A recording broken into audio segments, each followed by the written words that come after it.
32e journée de Betclic Elite, le basket pro français dans ton écran by la LNB, voici tout résumé. Maurice Torres, dernier espoir pour Nanterre d'accrocher les playoffs, le club du 92 donne tout, poster signé Adam Mokoka, 16 points, 6 rebonds, 19 déval. En face, Holston est en manque de réussite et c'est Gomez qui a les faveurs de Markovic, l'autre meneur de poche de la JDA fait des merveilles, plus 9 pour les visiteurs. Dans la fin de match, les Nantériens s'accrochent pour revenir, mais tombent sur un Cadin Carrington toujours aussi bouillant, un vrai meurtrier qui rentre deux gros shoots au buzzer dans les deux corners. Ce scoreur qui sortait d'un 7 sur 13 de loin contre Limoges confirme qu'il est sans pitié, 79-88, score final. Dijon fait une bonne opération dans le top 8 en vue des playoffs. Battu par Bourg-en-Bresse au Rhenus lors de la 31e journée, Strasbourg débarque à la Halle Vacheresse avec l'intention de relever la tête. Cam Taylor répond présent avec 28 points. À 15 minutes de la fin, match serré où Rohan tente de s'échapper. Onaembo prend le meilleur sur Captain Dre, shoot validé à 0 degré, 56-52. Le Money Time approche et comptait sur DeAndre Lansdowne pour bien se rattraper. L'Américain intercepte et va au bout ici pour passer devant à 1:20 de la fin.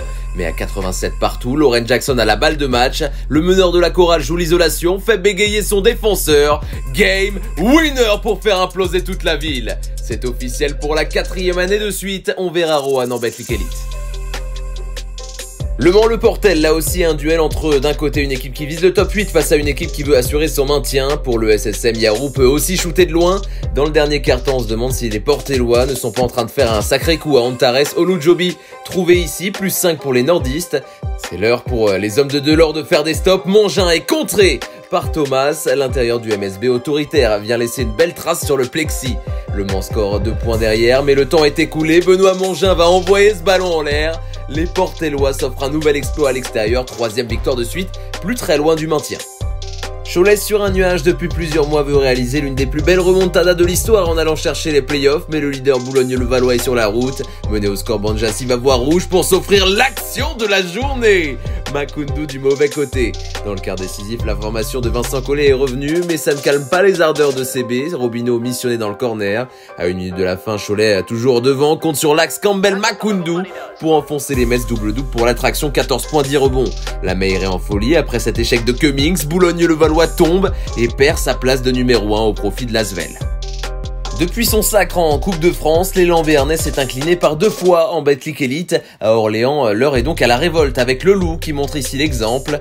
De son côté, le MVP de la finale à Bercy joue un rôle clé, Vitalis Chikoko score 23 points comme son numéro de maillot, insuffisant pour calmer définitivement l'OLB qui bataille pour survivre. Bungukolo, près du cercle avec patience et efficacité, ramène son équipe à une possession. Moment décisif pour Bibins qui veut prendre ses responsabilités sur un drive, mais le shoot est manqué. Pas un souci pour le pivot zimbabwéen qui traîne toujours par là, validant un double-double. Paula Cortez se relance et pointe désormais à la 7e place du classement.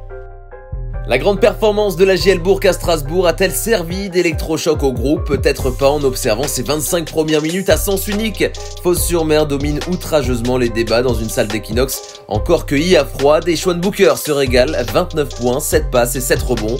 Peu à peu, la réaction des Burgiens va venir et ça passe par le Varois Axel Julien qui prend sa chance en première intention. Ça réveille peut-être ses coéquipiers qui désormais jouent tous ensemble. Belle extra passe pour servir Rachid Souleymon qui conclut. Bourg est revenu à 9 points ici, mais les Bayers ne craquent pas et capitalisent sur leur avance, 85-96. Les sudistes mathématiquement peuvent toujours croire au maintien.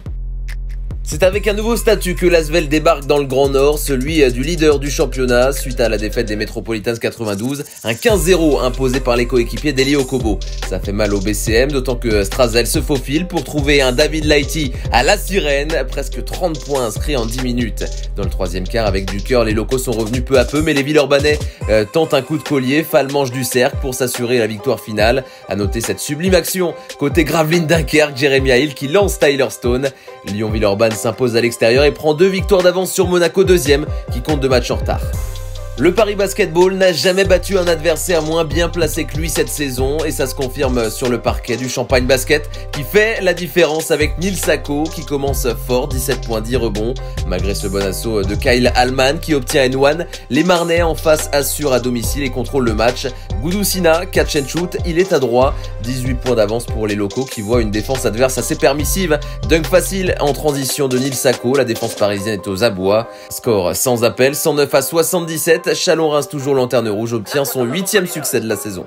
La 33e et prochaine journée devrait peser sur le verdict final de notre Betclic Elite. Tous les matchs le 10 mai, SIG MSB, Pau Metz 92, Orléans Chalon-Reims. L'Asvel recevra Cholet, Monaco Nanterre. À 20h30 sur beIN Sport, Paris reçoit Limoges.